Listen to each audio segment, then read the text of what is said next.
وأصلي وأسلم على أفضل الأنبياء والمرسلين نبينا محمد الذي أدى الأمانة ونصح الأمة وبلغ الرسالة وجاهد في الله حق جهاده حتى أتاه اليقين. السلام عليكم يا إخوة المجاهدين. إن جت الله سبحانه وتعالى يقول النبي صلى الله عليه وسلم فمن الله سبحانه وتعالى به إن الله اشترى من المؤمنين أنفسهم وأموالهم بأن لهم الجنة الذي سوري مؤمن الله بي ينكي جمع بجوال من أنواني من الجنة فهم الفكرة أو نياجون ɗo hollun jokalla ko ɗo cuusal woni ɗo imana ko hollundirete ɗo min ɓuri hollundirete ɗo cuusal fo ndurete sakiraɓe ɓeɗo konne Allah subhanahu wa ta'ala wi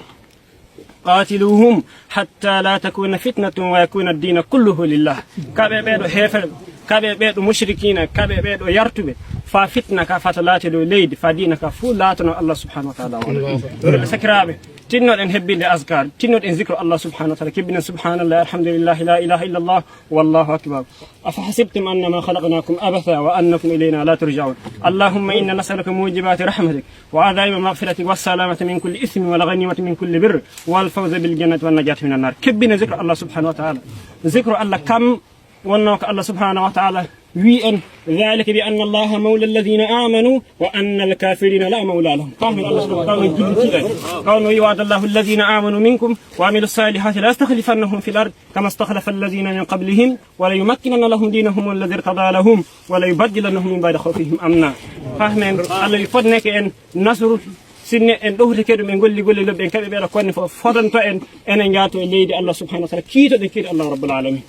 lalla allahumma izza al-islam wal muslimin wa azilla ash-shirka wal mushrikin wansur ibadaka al-mujahidin fi sabilika fi kulli makan allahumma ansur man nasara ad-din wa khzul man khazala ad-din ya rabbal alamin اللهم عليك بأعداء الدين والملة اللهم فرق جمعهم وشتت شملهم واجعل بينهم العداوة والبغضاء اللهم من أراد بنا بدين الإسلام بسوء فرد كيده في نهره واجعل تدميره في تدميره اللهم إنا نجعلك في نهورهم ونعوذ بك من شرورهم حسبنا الله ونعم الوكيل وصلى اللهم وسلم وبارك على نبينا محمد وعلى آله وصحبه أجمعين والحمد لله رب العالمين غادا برد ميدن دو بام لكاج فايس جبينات تاغي ان يس جوم ميدن هورل ina ngone dow koy meden an kella annabi Allah jabane ngade honno bara ibn malik ngadanno amr ibn al-as khalid ibn al-walid beedo suka ardi be yeso men takra iman ikhlas si Allah subhanahu wa ta'ala Allah yifadon ke en nasru hokkan en nasru so en tabiti en chahore kebbine zikro Allah subhanahu wa ta'ala kadi mo lowande kabbiran fa ko ma bede ceeko jehen yeso kaddi fu ne kabbiran podi no yaagol yeso gol foti si Allah jabi enen kebat nasru do beedo konne sab Allah wi nasru walna enen tan nasru waden assalamu alaikum wodi wi'a non dum haal tay video wi'a non